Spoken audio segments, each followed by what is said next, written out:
The Prophet, peace be upon him, never saw food as a symbol of wealth. He never ate from gold plates. He never lived a life of luxury. And yet, many of the foods he loved, recommended, or served are now being studied by modern science. Again and again, researchers are discovering benefits that match what his life already showed. These are 8 foods connected to the Prophet, peace be upon him. And we begin with one of the simplest foods of all. A food that needs no cooking, no fire, and almost no preparation. Hais. One day, the Prophet, peace be upon him, invited his companions to a wedding feast. When they arrived, there was no bread, no large meal, no animals were slaughtered. Instead, leather mats were spread across the ground. Then 3 simple ingredients were placed before the guests: dates, clarified butter, and dried yogurt. That was the wedding feast of the Prophet, peace be upon him. The story is recorded by Anas ibn Malik in Sahih Bukhari, and it remains one of the clearest examples of simplicity in the Sunnah. Hais is made by mixing these 3 ingredients together by hand. No cooking, no baking, no special equipment, just simple ingredients combined into one firm mixture.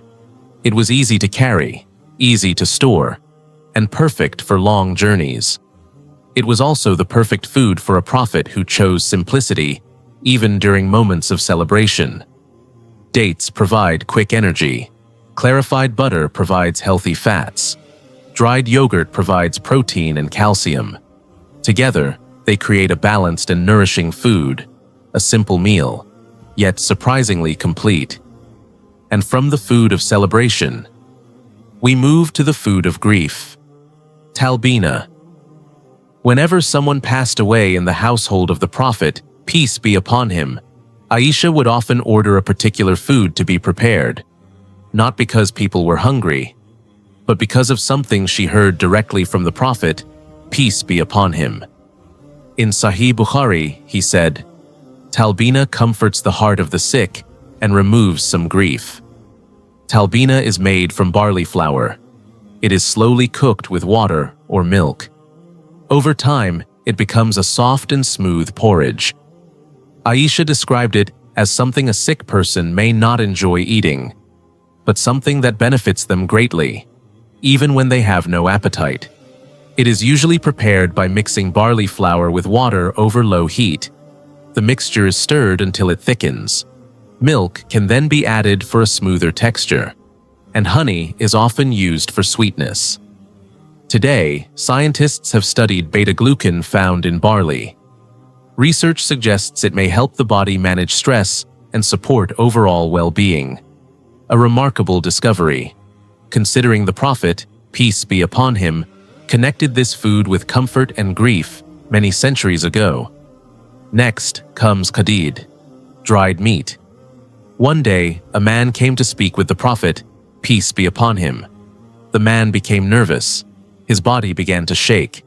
The Prophet, peace be upon him, noticed this, and immediately tried to put him at ease. He said, "Relax, I am not a king. I am only the son of a woman from Quraysh who used to eat dried meat." This narration is found in Sunan ibn Majah. Think about that moment. The greatest human being chose humility, not status, not power, not titles. He reminded the man of his simple roots. Qadid is meat cut into thin strips. It is salted and left to dry in the sun. The drying process allows it to last for a long time without spoiling. For centuries, it was an important food for travelers, for families with limited resources, and for people living in difficult conditions. Before eating, it can be softened with water or broth. It can also be added to stews and grain dishes. Because the water is removed, the protein becomes more concentrated, making it both practical and nourishing. Simple food, honest food, real food. Next is Qiththa, a vegetable from the cucumber family. Before Aisha married the Prophet, peace be upon him, her mother tried different ways to help her gain healthy weight. Nothing seemed to work. Then she was given Qiththa together with fresh dates, and her condition improved. Aisha herself narrated this incident. Qiththa is light, refreshing, and rich in water. It is usually eaten fresh, without cooking. The Prophet, peace be upon him, was known to eat it with fresh dates. This combination is mentioned in authentic narrations. The pairing is interesting. Dates are naturally sweet and energy-rich. Qiththa is cool and hydrating. Together, they create balance. A balanced combination that allows the body to benefit from both foods. Today, nutrition experts often discuss how combining foods can support more stable energy levels, a principle that reflects the wisdom found in this simple Sunnah practice. Next comes Tharid, one of the most loved foods among the Arabs. The Prophet, peace be upon him, once said, "The superiority of Aisha over other women is like the superiority of Tharid over all other foods." This narration is found in Sahih Bukhari. Tharid is made from bread and meat broth. Pieces of bread are placed into the broth. They absorb the flavor and become soft. Then, meat is added on top. The result is a complete meal, simple, filling, and satisfying. Among the Arabs, Tharid was known as a food that brought together everything a person needed. Not the most expensive meal, not the most luxurious, but one of the most complete. Even today, similar dishes are still enjoyed across different parts of the Arab world. Bread provides energy. Broth provides valuable nutrients. Meat provides protein. Together, they form a balanced meal in a single bowl. Next is Sawiq. During the journey to Khaybar, the Prophet, peace be upon him, and his companions stopped on the road. The time for prayer arrived. Food was limited. There was only Sawiq. The Prophet, peace be upon him, ordered it to be mixed with water. They ate. He rinsed his mouth, then led the prayer. No complaints, no search for something better, just gratitude. Sawiq is made from roasted barley or wheat. The grain is roasted, then ground into flour. It can be mixed with water, milk, or other simple ingredients. Because it is lightweight and easy to carry, it became a favorite food for travelers. Its slow-releasing carbohydrates provide lasting energy. Its fiber supports digestion, and its simplicity made it ideal for life on the move. The Prophet, peace be upon him, showed that true contentment does not depend on having more. Sometimes, it comes from appreciating what is already there. Next is Duba, pumpkin. Anas ibn Malik once shared a beautiful memory. He was eating with the Prophet, peace be upon him. As they ate, he noticed something interesting. The Prophet, peace be upon him, kept looking for pieces of pumpkin in the dish. He would pick them out carefully, one by one, with clear enjoyment. This narration is recorded in Sahih Bukhari.